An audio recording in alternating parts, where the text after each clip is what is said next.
বন্ধু বান্ধৱীসকল মোৰ ইউটিউব চেনেলটোলৈ সকলোকে স্বাগতম জনাইছোঁ। আজি আমি ক্লাছ 9ৰ অসমীয়াৰ সময় লেচনটোৰ কুৱেশ্যন আনচাৰবোৰ কৰিম। ভিডিঅ'টো ভাল লাগিলে এটা লাইক কৰি দিব আৰু চেনেলটো ছাবস্ক্ৰাইব কৰি দিব। ভাৱ বিষয়ক 1 নম্বৰ চমু উত্তৰ দিয়া। ক নম্বৰ সময়ক কিহৰ লগত তুলনা কৰিব পাৰি? উত্তৰ সময়ক 9ৰ সূতৰ লগত তুলনা কৰিব পাৰি। খ নম্বৰ কিহৰ ওপৰত ভিত্তি কৰি সময় ভাগ কৰা হয়? উত্তৰ কাৰ্যক্ৰমৰ ওপৰত ভিত্তি কৰি সময় ভাগ কৰা হয়। গ নম্বৰ সময়ৰ ডাঙৰ ভাগবোৰ কি কি? উত্তৰ সময়ৰ ডাঙৰ ভাগবোৰ হ'ল যুগ, কল্প আৰু শতাব্দী। ঘ নম্বৰ সময়ৰ দণ্ড পল অনুপলক কি বোলা হয়? উত্তৰ সময়ৰ দণ্ড পল অনুপলক সময়ৰ সৰু ভাগৰ ভগ্নাংশ বোলা হয়। অংগ নম্বৰ সময় কি গতিত ঘূৰে? উত্তৰ সময় বৃত্তাকাৰ গতিত ঘূৰে। 2 নম্বৰ তাৎপৰ্য ব্যাখ্যা কৰা। ক নম্বৰ এলেহুৱা দিন নাযায় নোপোৱাই।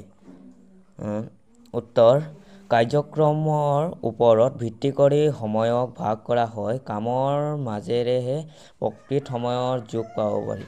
কিন্তু এলেহুৱা মানুহৰ কৰ্মব্যস্ততা নাই বাবে তেওঁলোকৰ অফুৰন্ত সময়, তেওঁলোকৰ দিন নাযায় ৰাতি নোপোৱাই, কিন্তু কৰ্মব্যস্ত মানুহৰ চকুৰ পচাৰতে দিনটো পাৰ হয়।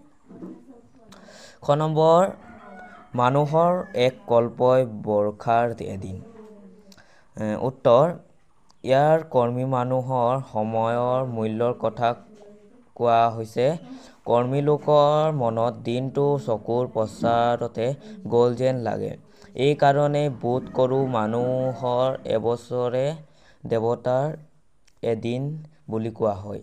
মানুহৰ এক কল্প বা 1000 যুগে বৰ্ষাৰ মাত্ৰ এদিন আৰু এৰাতি। বিশ্বব্ৰহ্মাণ্ডৰ খণ্ড আৰু মহাপ্ৰলয়ৰ মাজেদি বৰ্ষাই সৃষ্টিক গতি অব্যাহত ৰাখিবলৈ কি বিৰাট কৰ্মক্ষেত্ৰত পাতিব লগা হৈছে, সেই কথা মানুহৰ কল্পনাৰো অতীত। বৰ্ষাই যিমানখিনি সৃষ্টিৰ কাম কৰিব লগা হয়, মানুহৰ দিন ৰাতিৰ কামৰ তুলনাত যথাৰ্থতে 1000 যুগৰ কাম হৈ উঠে। মানুহৰ এই কল্পৰ বৰ্ষাৰ এদিন আৰু এৰাতিৰ অৰ্থ এয়াই। গ নম্বৰ কৰ্মৰ মাজেদি সময় গতি ধৰিব পাৰি। উত্তৰ কামৰ মাজেদিয়ে সময় গতি নিৰ্ণয় কৰিব পাৰি। কৰ্মব্যস্ত মানুহৰ দিনটো চকুৰ পচাৰতে পাৰ হৈ যোৱা যেন লাগে, কিন্তু এলেহুৱা লোকৰ দিনটো নাযায় নোপোৱাই। এই কাৰণেই বোধ কৰোঁ মানুহৰ এবছৰে দেৱতাৰ এদিন বুলি কোৱা হয়। প্ৰশ্ন নম্বৰ 3 পাঠটিৰ লেখকৰ সাহিত্যৰাজিৰ পৰিচয় দিয়া। উত্তৰ সময় পাঠটিৰ লেখক হ'ল নীলমণি ফুকন। ককা নীলমণি ফুকনদেৱৰ সাহিত্যৰ কীৰ্তি হ'ল সাহিত্যকলা চিন্তামণি, জ্যোতিকণা, মানসী সন্ধানী। তেখেত আলোচনী আৰু নজোন কাকতৰ সম্পাদক আছিল। তেখেত অসম সাহিত্য সভাৰ শিৱসাগৰ অধিৱেশনৰ সভাপতি শাসন শুৱনি কৰে। 4 নম্বৰ 4টা 5টা বাক্যত উত্তৰ লিখা। প্ৰকৃতিৰ জগত বুলি কাক কোৱা হয়? উত্তৰ আমাৰ চাৰিওফালে থকা প্ৰকৃতিৰ সকলো উপাদান যেনে গছ গছনি, চৰাই চিৰিকটি, পশু পক্ষী, নদ নদী, আকাশ বতাহ, জোন বেলি, তৰা, বায়ু পানী, মাটি, পাহাৰ পৰ্বত, জান জুৰি ইত্যাদি সকলোবোৰ জীৱ আৰু জড় বস্তুকে প্ৰাকৃতিক জগত বোলে। খ নম্বৰ কোনো ঘটনাৰ ওপৰত ভিত্তি কৰি কিদৰে সময় ভাগ কৰিব পাৰি? একোটা বিশেষ ঘটনা বা মানুহৰ কাৰ্যকলাপৰ অৱলম্বন কৰিও সময় ভাগ কৰা হয়।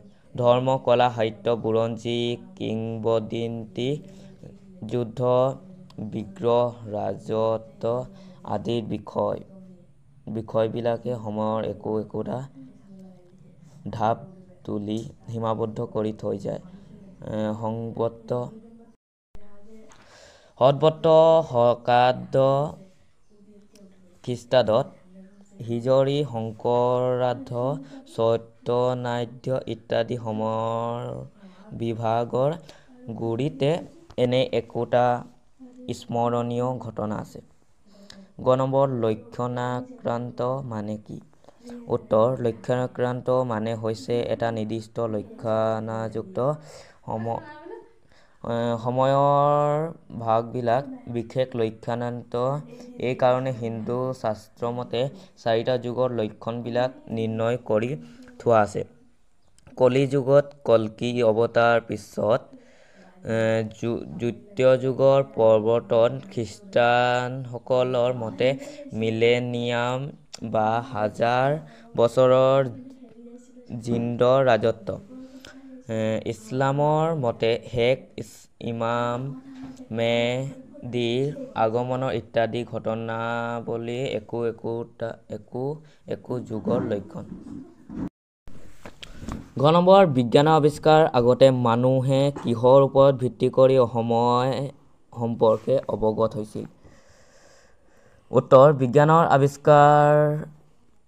আৱিষ্কাৰৰ আগতে মানুহে প্ৰকৃতিৰ জগতৰ পৰিৱৰ্তনবিলাক লক্ষ্য কৰি একোটা সাধাৰণ উপায়েৰে সময় নিৰূপণ কৰি কাম চলাইছিল। এঠাইলৈ যাবলৈ কিমান সময় লাগিব ৰিংকুৱে তামোলখন খাই শেষ কৰা কথাটোৱে নিৰ্ধাৰিত কৰিছিল। বেলিটোৰ গতিৰ লগে লগে নিজৰ গাৰ ছাঁটো কিমান দীঘল চুটি হয় তাকে চাই সময় ঠিক কৰিছিল। ৫ নম্বৰ, তলৰ প্ৰশ্নকেইটাৰ অন্তৰ্নিহিত ভাৱ বিশ্লেষণ কৰা। সময়ৰ এই ভাগবোৰ বিশেষ লক্ষণাক্ৰান্ত। কাৰ্যক্ৰম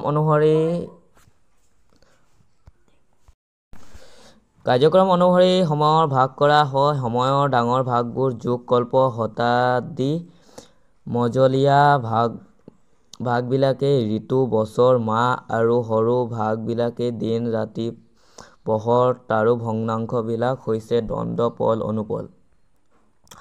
আৰু সময়ৰ এই ভাগবিলাক বিশেষ লক্ষণাক্ৰান্ত। এই কাৰণে হিন্দু শাস্ত্ৰমতে 4টা যুগৰ লক্ষণবিলাক নিৰ্ণয় কৰি থোৱা আছে। কলি যুগত কল্কী অৱতাৰ, পিছত সত্য যুগৰ প্ৰৱৰ্তন, খ্ৰীষ্টানসকলৰ মতে মিলেনিয়াম বা 1000 বছৰৰ জিন্দাৰ ৰাজত্ব, ইছলামৰ মতে শেষ ইমাম মেহদীৰ আগমন ইত্যাদি ঘটনাৱলীয়েই একো যুগৰ লক্ষণ। অৰ্থাৎ সময় সদায় বৃত্তাকাৰ গতিত ঘূৰিবই লাগিছে।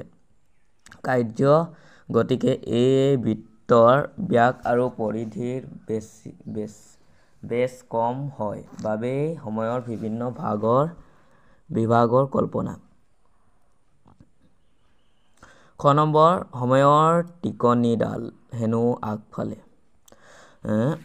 উত্তৰ: উক্ত কথাফাকি আমাৰ পাঠ্যপুথিৰ অন্তৰ্গত নীলমণি ফুকন দেৱে লিখা সময়ৰ পাঁটিৰ পৰা তুলি দিয়া হৈছে। ইয়াত লেখকে সময় যে ধৰি ৰাখিব নোৱাৰি তাক ক'ব বিচাৰিছে।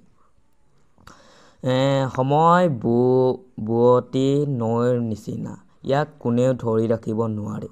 সময়ৰ টিকনিডাল আগফালে বুলি কোৱাৰ কাৰণ হ'ল যে এবাৰ সময় পাৰ হৈ গুচি গ'লে আমি তাক পিছফালৰ পৰা টানি ধৰি ৰাখিব নোৱাৰোঁ। সেয়ে জ্ঞানী আৰু কৰ্মী লোকে সদায় নিৰ্ধাৰিত সময়তকৈ 2-3 মিনিট আগেয়ে প্ৰস্তুত থাকে। পাৰ হৈ যোৱাৰ সময় কেতিয়াও ঘূৰি নাহে। সেয়ে আমি সময়তকৈ অলপ আগে চলিব লাগে আৰু কেতিয়াও অবাবত সময় নষ্ট কৰিব নালাগে। সময়ৰ মূল্য যিজনে বুজে সেয়ে জীৱনত উন্নতি কৰে। গ নম্বৰ সময় যোগ কামতহে ঘড়ীৰ কাঁটা কেইডালত নাই। উত্তৰ উক্ত কথাষাৰ আমাৰ পাঠ্যপুথিৰ অন্তৰ্গত নীলমণি ফুকন দেৱৰ দ্বাৰা ৰচিত সময় নামৰ পাঠটিৰ পৰা তুলি দিয়া হৈছে। সময় মাপকাঠি কামৰ যোগেদি কেনেদৰে নিৰূপণ কৰিব পাৰি সেই প্ৰসংগতে উক্ত কথাষাৰ উল্লেখ কৰিছে। বৈজ্ঞানিক যন্ত্ৰপাতিৰ সহায়ত সময় নিৰূপণ কৰিব পাৰি যদিও আচলতে কৰ্মৰ জৰিয়তেহে প্ৰকৃত ৰূপে সময় নিৰূপণ কৰা হয়। কৰ্মী লোকসকলে বহু কাম কৰিও আমনি অনুভৱ নকৰে। ইয়াৰ বিপৰীতে এলেহুৱা লোকৰ বাবে দিনটো নোপোৱাই যেন লাগে। সময়ৰ সদ্ব্যৱহাৰ কৰিলে জীৱন যুদ্ধত জয়লাভ কৰিব পাৰি। সেয়ে সময়ৰ অমূল্য ধন বোলা হয়। ইয়াক ঘড়ীৰ কাঁটাৰ লগত তুলনা কৰিবলৈ যোৱাটো ভুল। ঘ নম্বৰ সময় অমূল্য ধন বোলা কথাষাৰ সঁচা। উত্তৰ সময় অমূল্য ধন বোলা কথাষাৰ সঁচা। সময় গতিশীল, ই কাৰো বাবে ৰৈ নাথাকে। সেয়ে আমি সময়ৰ সদ্ব্যৱহাৰ কৰিব লাগে। সময়ৰ সদ্ব্যৱহাৰ কৰিলেহে জীৱনত সফলতা লাভ কৰিব পৰা যায়। ঘণ্টাত ২০ মাইল যোৱা লৰী মটৰ এখনৰ উপাৰ্জনৰ ঘণ্টাত ২ মাইল যোৱা গৰু গাড়ী এখনৰ সমান হ'ব নোৱাৰে। পৰীক্ষাত প্ৰশ্নকাকত পিটিকি থকা ছাত্ৰজনতকৈ মূৰ ওপৰত কৰি সময় নোপোৱা ছাত্ৰজনে নম্বৰ বেছিকৈ পাব। গতিকে সময়ৰ উচিত ব্যৱহাৰে সফলতাৰ কাৰণ সময় অমূল্য ধন। সময় কোনেও মূল্য দি কিনিব নোৱাৰে।